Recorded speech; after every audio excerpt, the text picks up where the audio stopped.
Hello everyone, welcome along to Chargers TV. Yes, once again coming to you from Swisher Hoops Academy, Ronald Riggs, Justin Bryan alongside you here. JB, welcome to you first off. Yeah, g'day Ronnie, another week in the books. Unfortunately not the most successful weekend for the Chargers. However, onwards and upwards, as they say, heading into a big doubleheader at home. Oh, my word, yes. The second of three, and taking the game out to the broader Hobart community as well. So a lot to look forward to and a little bit to reflect on as well. Absolutely. We'll touch a little bit more on that later on in the show, but let's get stuck into the results for you right now. And because I jumped out of commentary last week and jumped into Game Commissioner role, I actually had the score sheets from the actual proper score sheets from last week's game. And can verify that. These are the score sheets. Yes, under government official supervisor. I'll tell you what, they're not quite the QBA ones, Ronnie, where we used to write twos and ones and twos and ones. They're all the crosses and the dots and the I's and the T's. I was going to say, it's a little bit confusing for those people at home to know how to do the score sheet properly. But anyway, there is a bit going on. There is. All right, let's go with the women's game. And it was the Eltham Wildcats in town, and Eltham getting the win on this one, 85 to 68 was the scoreline here. Before we go into some breakdown of scores, let's go through the top scorers for you. Kayla Steiner, I didn't realise, JB, she had 55 points, 10 rebounds. Monster game. Probably her best, from a statistical outpoint, Ronnie, probably the best game she's had with the club. There you go. I was too busy trying to keep an eye on spectators and everyone else, You're busy JB. doing your job, Ronnie. Yeah, absolutely. Meanwhile, Sarah now had 11 points, 10 rebounds and 6 assists. Nearly on a triple-double, watch there, JB. Verging on. Zoe Banks had a nice game, 11 points, 4 rebounds and 3 assists. Meanwhile, for Eltham here, it was Taylor Wynn who had 15 points, 2 rebounds and 3 assists. Louise Forsyth with 12 points, 8 rebounds and 3 assists. Hayley Lytle there with 30. Yeah, she played very well. I did notice that. 34 points, 6 rebounds and an assist there. So just quickly, JB, when I look at the women's score sheet here and get a very clear look at the breakdown scores, really after quarter time, Eltham went on a bit of a tear. They went 17-15 at quarter time, and then we went 24-18 in Eltham's favour, 26-15, and then we finished with 20-18. It was that second and third quarter where Eltham really set up their win. Absolutely, and you mentioned there in that second quarter, Ronnie, that came from Taylor Wynn herself, who really started to stretch the floor, particularly on the wings, hitting a few perimeter shots, trying to hold that Chargers defence accountable. Of course, Paige Bradley not available. She was stateside once again for another wedding, so hopefully she's back this week. But it was that stretch that really started to happen. And then in the third quarter, Hayley Lytle, I was on commentary there with Mark Nash, and she started to make it rain inside at the Hobart Netball and Sports Centre. 15, 16 points in that third term. She finishes with 34 with the game. Clear cut the best player on that squad. And of course, we were talking, pre-game, Ronnie. Of course, just having a look at the bench there, only 2 points for the Eltham Wildcats in Ali Marshall, but it's those starting lineups, 5 double-digit scorers. Of course, this was a team without Annalee Maley, who's probably not far from this team again, and they're playing well above their record. At the time, at the end of the Chargers game there, had won their last 4, had won 5 of their last 6, was suddenly a game above 500. The Chargers now down to 2 games below 500. As you mentioned, their second and third terms proving to be pivotal. You look there as well, though, I like going back to the stocks there, steals and blocks. 3 and 2 for a total of 5 there for Hobart. 9 steals and 1 block there, of course, for the Eltham Wildcats, bringing their total to 10. And the 3-point shooting, a clear difference as well. 8 of 30 for the Chargers for 26.7%. Meanwhile, for the Wildcats, 15 of 39, getting a lot of shots up, making a lot of shots around that 38.5% mark as well. So if you're going to stretch the floor, you've got to hold the defence accountable. And once again, Eltham able to do that, as I mentioned, Ronnie, playing above their record. This is a team that's hitting form at the right time. They're 1 game below, pretty much at the halfway mark. No doubt they're going to be a finals team. And if Annalee Maley is going to come back into this squad, could see this Eltham team go on quite a run here. Obviously, the Chargers, a fair bit of work to do over the next couple of weeks, and we'll get into that towards the end of the show here. But for the Eltham Wildcats, just continuing to roll on. What was the scores up in Launceston on their game, Ronnie? I'd missed their final results there. Eltham won quite comfortably in the end. There was a bit of an upset in the men's game, though, up in Olvie. Yeah, we'll get to that in a second. But, I mean, there's just your example there. Eltham, all of a sudden, the women's team, they're 2 games above 500. They've got over the biggest road trip they need. Yes. Annalee Maley's about to come back into that squad. Yes. It's going to be huge for them. Of course, we'll touch on some changes for the Hobart squad just before their game there. But Hobart right now licking their wounds, 2 games below 500, really needed to get that to square away the ledger there, and all of a sudden are really chasing just to stay in touch here at home on the weekend. Absolutely. Let's throw into the men's results for you now, and of course Elfin, again, the win here as well too. So the Elfin make it 2-2 here at the Hobart Netball and Sports Centre against the Chargers. They win it 87-70.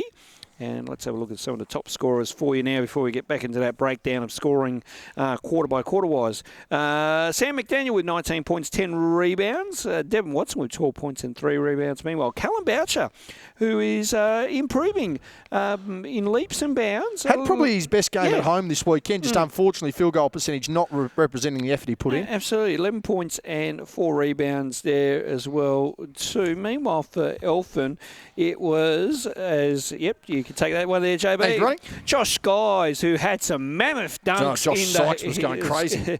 He's a highlight machine. Of course, I have a very good friend in Eltham who tells me all about it every single time. You've got friends in low places, Ronnie. You have friends everywhere. Shout out to my good friend Adam over there in Eltham, who fills me in with everything Eltham Wildcats. He had 20 points, 5 rebounds, and an assist. A couple of steals as well there too. Callum Dalton, the Melbourne United development player here, 15 points, 10 rebounds. Angus Glover, of course, the championship winner with the Sydney Kings, 12 points and 9 rebounds as well too. Just quickly, JB, you're looking at these breakdown scores here. Really close first quarter, really good first quarter by both teams, and then Eltham blew them out in the water in the second quarter, which really set up that buffer that they needed, because the next 2 quarters they were tied at 15 in the third quarter there, and Eltham just win the last quarter by a point, 20-19. So the second quarter was the damage done right there. Yeah, as you were saying there, Ronnie, the difference 31-14 when you're outscored by 17, only led by 1, so margin at 16, couldn't cut it back. Margin eventually goes out to 17, a much better second half. And that second half really key as well, Ronnie. When you go and look at the overall way that game was played, you look at that second half, it was the young brigade that really led that Chargers team. It was Jordan Walker getting extended minutes. It was Jordan Peel getting extended minutes. It was a lot of your young guys, Callum Boucher, Will Ferguson, Jordan Stratzman hitting a couple of stretch threes as well there. You know, it was those young guys getting in, showing intensity. And Mark Nash, again, a big shout out to Nashy. Thank you for your help on commentary on Friday night. Apologies, I had to use your notes. Mine literally disappeared after getting the team changes with Ronnie. Don't know where they went to. No, I don't know either, JB, just to be clear here with the record. 3 pieces of A4 paper. Apologies on that one there. But we spoke about it, that when the team was down by 16 and it was led by that senior group, you could just see them really trying to plug away, and they felt stuck in the mud. When the margin got out to 18, 21 points there at one point, the energy actually felt a lot better because the young guys were out there. The crowd was getting invested into it. They were showing some effort, some energy, all that sort of stuff. So it was great to see from that point of view. As you mentioned there, Ronnie, that quarter breakdown, not ideal. Callum Boucher, it is saying here 50%, but he had at least 2 or 3 giant putbacks that didn't quite go down. Would have really changed the outlook of this game. So, I mean, the margin at 17, probably really closer to 10 in reality on that one there. Of course, we look at the ball movement, really helped. 5 double-digit scorers. That's something that Eltham have had all season. They've had the same starting lineup. They've had consistent double-digit scorers. 22 assists on, let me have a look at this here, on 33 field goal makes. So not a lot of isolation ball, a lot of team play there. Field goal percentage at around that 48.5% mark compared to Hobart, 36.2. And then the 3 ball as well, 11 of 28. And you got to consider Angus Glover, 12, 9 and 4. Only had the 8 field goal attempts himself. So a really, really big win for the Eltham Wildcats. They moved to 9 and 3 on the weekend after the upset that was up against the Tornadoes. Oh, sorry, not the Tornadoes, the Thunder. Got a massive win up there, which is going to be spark for their season as well. The Thunder probably flying a little lower than Coach Hayward probably would have liked them to be at. But for Eltham, they come on down 9 and 3. Would have liked to have been 10 and 2. The psychological advantage of that would have been sensational. 9 and 3. They're a long way up there. The team we're about to play this weekend, the first game, Frankston, they are very much up there as well at 9 and 3. You're looking at 2 sides there, particularly Eltham. I think they can go all the way. Same with Frankston again. They got a wild card into the Nationals last year. But we're talking about 2 teams. If you're going to win the South, you're potentially going to win the National Championship. So for Eltham right now, I think they're fine. Obviously, it's a big toll on the body, the Tassie road trip. It's no different than when, say, Tasmania would go over, Tasmanian teams go and play Mount Gambier, and then all of a sudden they're playing Bendigo or Ballarat the following day. You know, really big road trips there. So good to see Eltham come down. full capacity team as well. Yes. Got a lot of people on the road, and it's something we're seeing a lot of teams when they come to Tassie now. They bring their whole cohort. They make it a real bonding session. So it was really good of them to come over in that sense as well. So for the Chargers, again, just a lot of minutes into a lot of guys at the top end right now, but the positives have to be said. There is a lot coming out of this squad with the younger guys there who are really making an impression, really having a dip. And no doubt this weekend will be something they'll be wanting to do as well. Absolutely, and that leads us into this weekend's big doubleheader. Again, the second of, I think, 3 rounds here where we have back-to-back home games. Correct. And we all start Friday night at the Hobart Netball and Sports Centre, taking on the Frankston Blues. And let's have a look at the women. The women are 8-4 at the moment and currently averaging around about that 73 points per game mark, 42.1 rebounds per game, and 15 and 3/4 of an assist there. And really, just looking here, Chloe Bibby, who's been around for forever, she's averaging a lot of points here, 27.1, probably leading the league in scoring as well too. And then you've got Louise Brown there, Michaela Cox as well too, Chelsea D'Angelo, who's been a well-noted player as well too there, JB. So Frankston will be tough. And then just quickly, because we'll get both women's games at the same time, of course. Both in one here, of course. Saturday night we are in Sorrel. We'll touch a little bit more on the Sorrel bit very shortly for you, but they'll be up against Ringwood, of course, which we've already played early in the season. And currently Ringwood 7-5 at the moment, averaging 71.4, 39.25 rebounds per game, or 39.25 to be exact with you, and 16.9 assists per game. And again, Marina Whittle absolutely on fire, averaging around about 23.5 points per game. And then next best there with Ariel Jones at 17.7. But Marina Whittle as well too, monster on the boards, 12.3 rebounds per game as well too. So, JB, we look into Friday and Saturday night for the women's team, and we may have a potential change as well too within the roster. We've got a couple of different changes coming through. We're hoping Paige Bradley's back. I know that there's a chance Kayla Steindl may or may not be with the team. I know that she's potentially going to be away for a couple of weeks there. Ange Vinceleu, for those that aren't aware, and no doubt it'll be out by the time we get our show out now, Ange Vinceleu has gone back to Greece, so a big shout out to Ange. Yes. Thank you for your contributions throughout the season. So she's gone back home, and just speaking with Ange, she's going to be pretty much back into training with the national team as soon as possible there. Hearing there may be another import on the way to replace Ange, not too sure about that. Of course, it'll be on our socials. It may already be out there, and the sake of it is we'll leave a stopgap right here. And we'll throw the edit in, no doubt, on that one, if it's there. If not, you'll see it on our socials. But it's a really, really, really key 2 games here for the Chargers women. They're now 2 games below 500. You're going up against Ringwood. You're going up against Frankston. We're talking championship calibre. We're certainly talking finals levels teams. Of course, Ringwood, former national champion.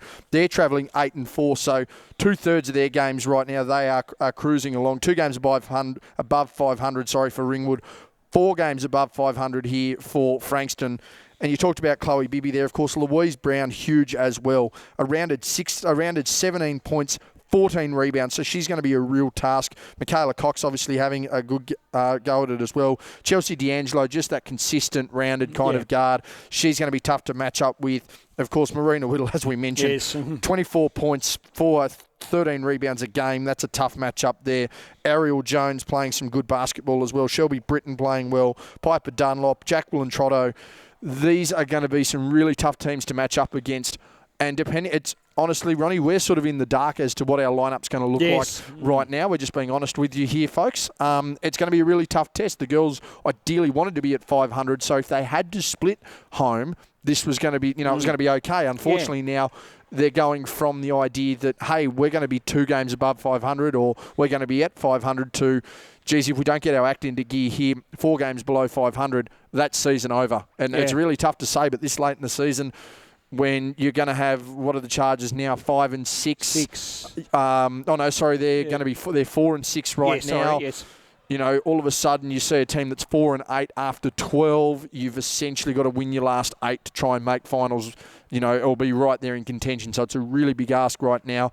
But it's a good character test for the girls. Of course, we saw the consistent minutes of a Chloe Broomhall. Yes.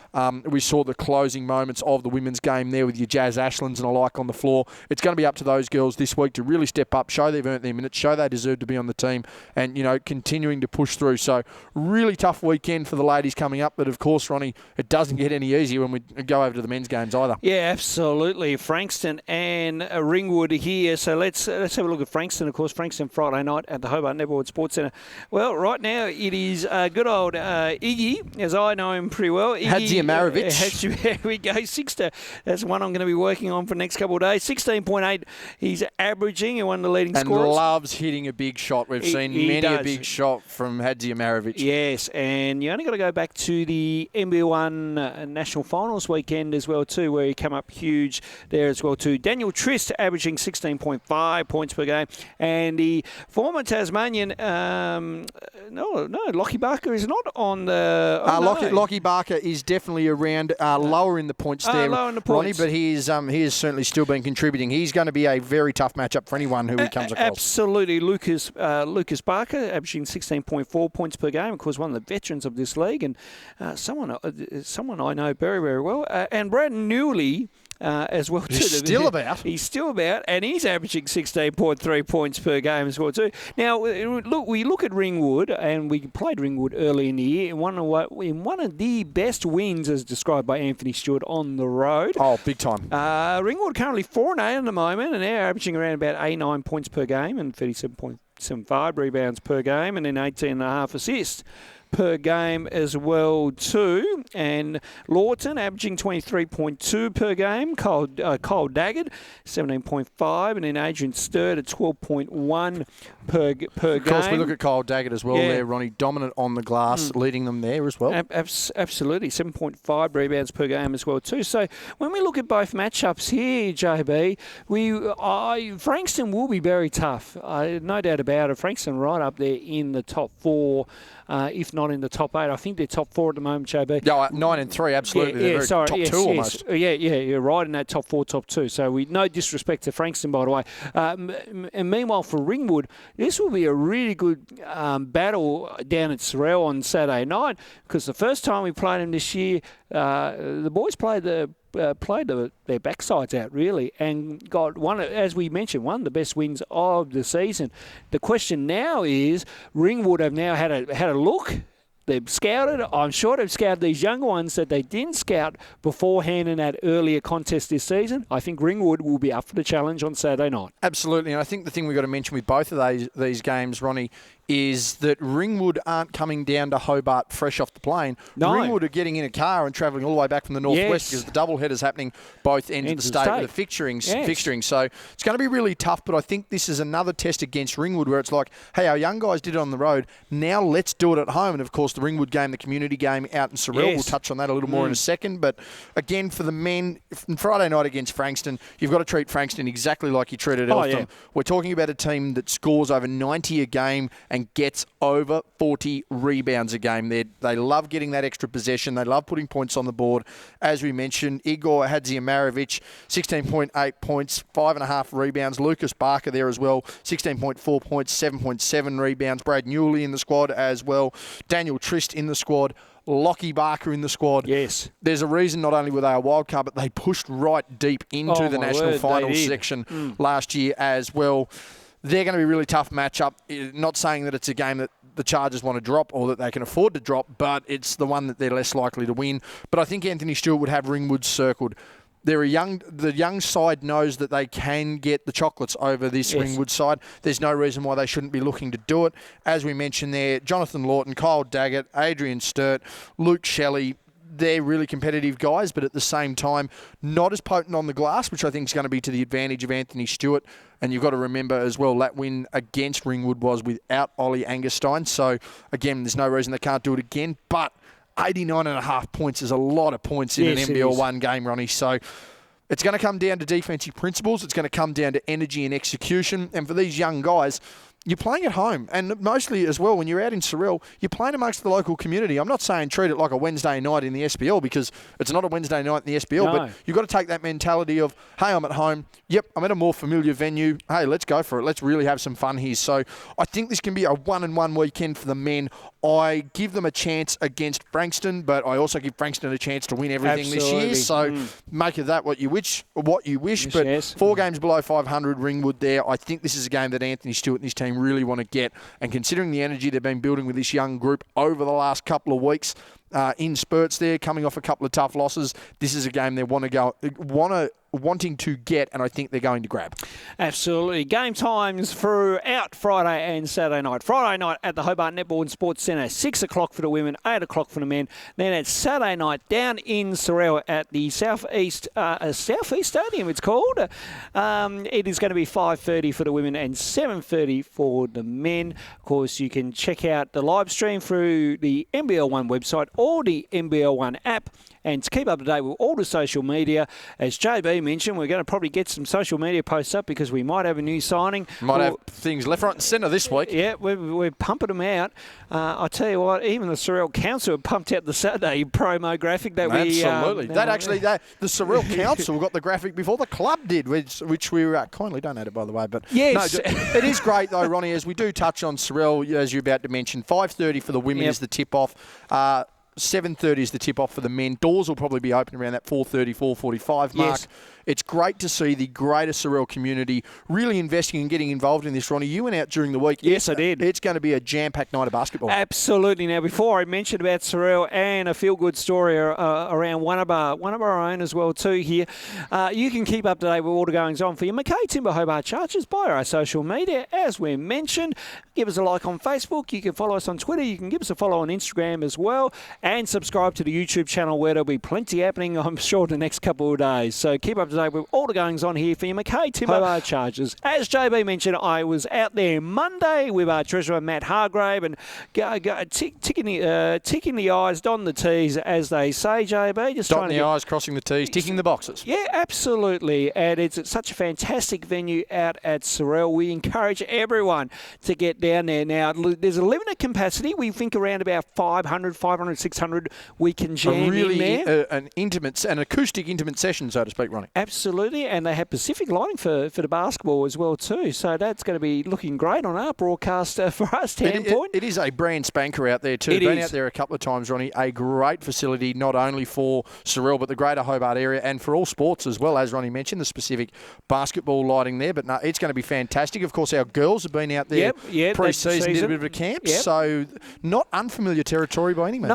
No, absolutely not. Now, you can get tickets by the ticket link. Now, depending on how ticket sales go and whatnot, if we do get to the point, we can tell you that tickets will be available at the door as well too. The old cliche that we haven't been able to say for quite some time, tickets can be available on the door if necessarily required. They would be limited though, so don't live on the prospect of, geez, there's going to be tickets on the door. They would only be limited on the door due to obviously processing and staffing and stuff like that. So again, as Ronnie mentioned, jump online, jump on the link, jump on the socials, everything you can.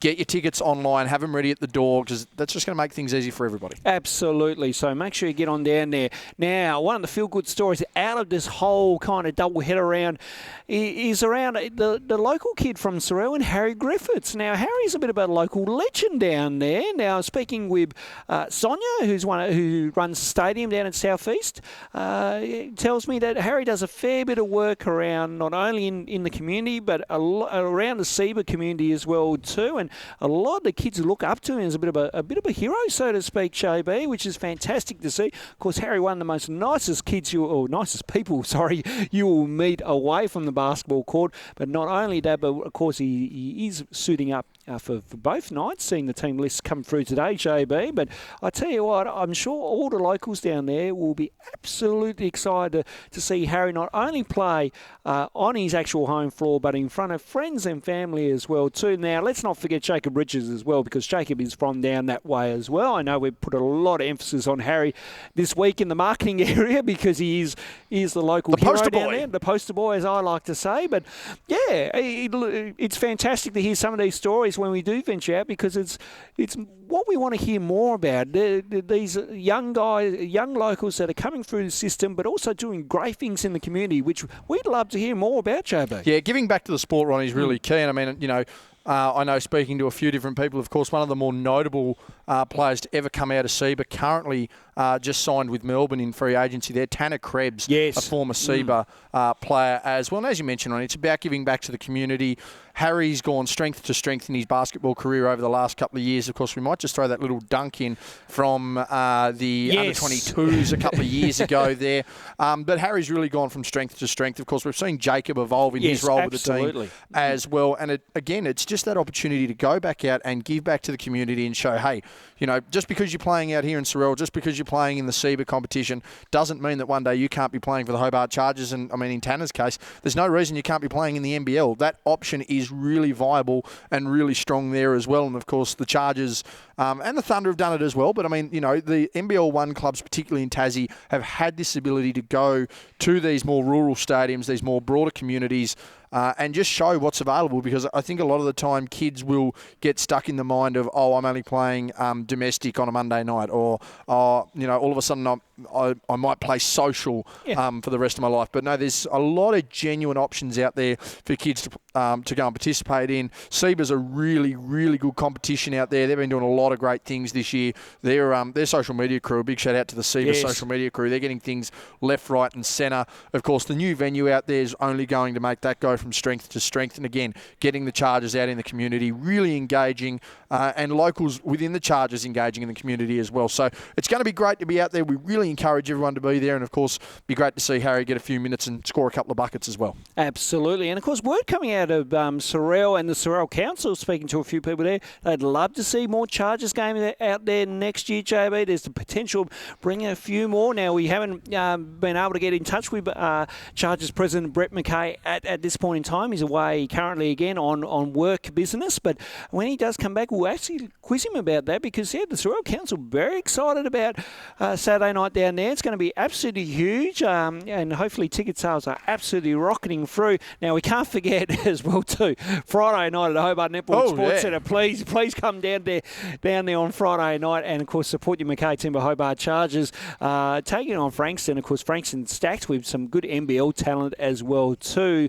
and against up and comers as well. So it makes for both nights a really good game in both women's and men's, JB. So we're looking forward to the call. Now, obviously, I'm back in commentary this week, so great to be somewhere, somehow, some way. Thank you to Mark Nash for stepping in. It was greatly appreciated, and I know these two done a very, very good job.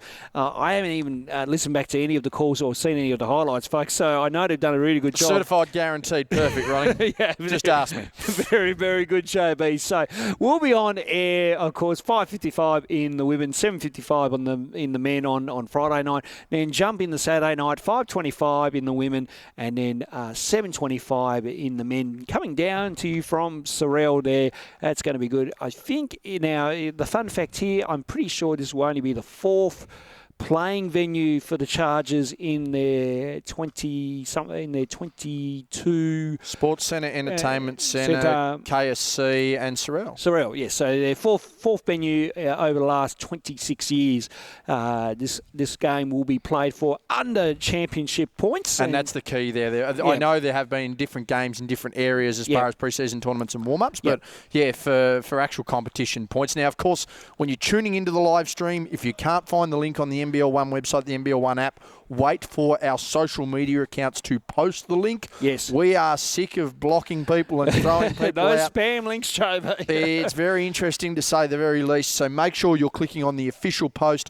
Nothing in a comment section. Make sure it's in the official post. And it should be tickety-boo, Ronnie. Tickety-boo. Absolutely. That'll pretty much wrap us up here from Swisher Hoops Academy once again. And another week of the Coles Express NBL1 South season rolling into town. Of course, round 9 as we are getting closer and closer to the end of the season. Of course, it's a quicker season this year. Only the 14 rounds, JB, because we wrap up in about mid-July before the finals come around, and then the national finals straight straight after that.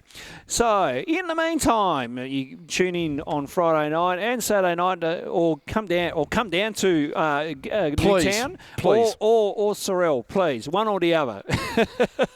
It's going to be a bumper, Ronnie. It's going to be a bumper. And, of course, tune into social media. We'll keep you updated. Yeah, we look forward to that as well, too. On behalf of Justin Bryan, I'm Ronald Riggs. We will see you Friday night at Creek Road and then Saturday night down at Sorrel. Yeah, off to Sorrel to play Ringwood. So Ringwood are probably one of the bottom 4 or 5 teams. So we'll be looking to take that one if we can. They've had some big scalps as well. So there's no easy games this year, especially for us being a development team. And I suppose the guy I really have missed is Ollie Angerstein and also Geordie Hargrave. I mean, 2 of them are starters going out before we started. And it's been tough, but again, we're 6 and 6, and we're sort of around the mark. So credit to all the young kids as well. They've come on really well. I mean, last week was Geordie Walker came on in the last 4 or 5 minutes, and we'll be looking to get him on a bit earlier this week. I mean, a local kid that probably 12 months ago would never even contemplate getting a game at NBL1 level. So, yeah, different variations, different kids hitting the floor every week, and hopefully again we can scrape out some wins.